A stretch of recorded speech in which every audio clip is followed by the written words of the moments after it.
Hello and welcome to this video on ether synthesis. My name is Kim, and in this video we'll be describing the mechanisms by which epoxides can be cleaved using acid and base.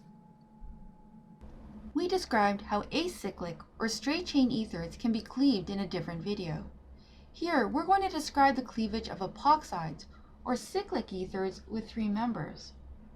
In contrast to straight chain ethers, epoxides are strained because of the smaller bond angles. As a result, they are much more reactive and do not require harsh conditions to react.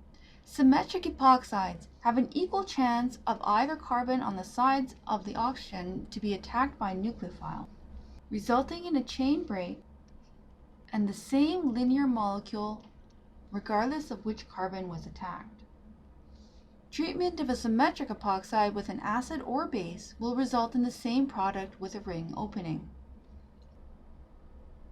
Contrary to symmetrical epoxides, asymmetrical epoxides will produce different products depending on whether an acid or base is used.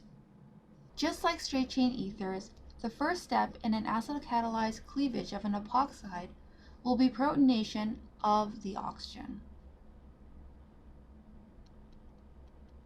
Here we have two choices for the nucleophile to attack: primary carbon on the left and the secondary carbon on the right.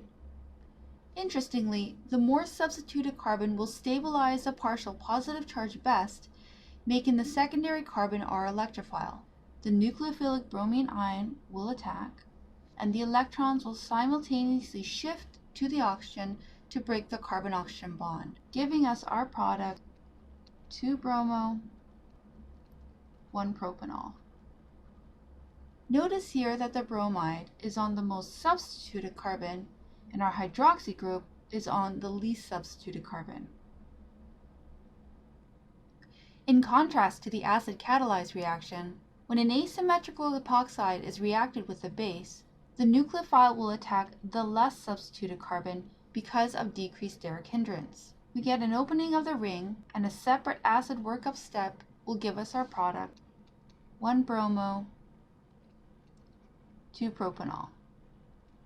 Notice here that the bromine is on the primary carbon and the hydroxy group is on the secondary carbon. Our apply question asks us to predict the product of the reaction between an asymmetric epoxide and hydrobromic acid. Hydrobromic acid will dissociate in solution to produce hydrogen ions and bromide ions. Remember that the hydrogen ions will protonate the oxygen and the bromide ion will act as a nucleophile. First, the hydrogen will protonate the oxygen, producing an oxonium ion.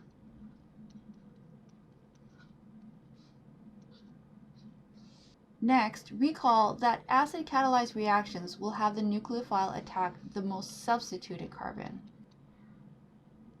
Electrons will shift to break the carbon-oxygen bond, resulting in a ring opening, and our product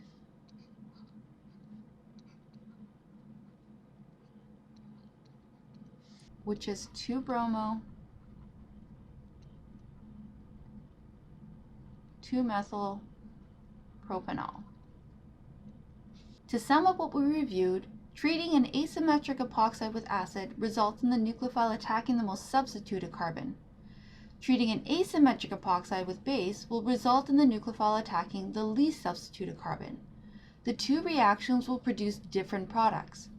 Make sure you follow up this video with practice questions so that you're able to predict the product of an acid or base catalyzed cleavage of an epoxide.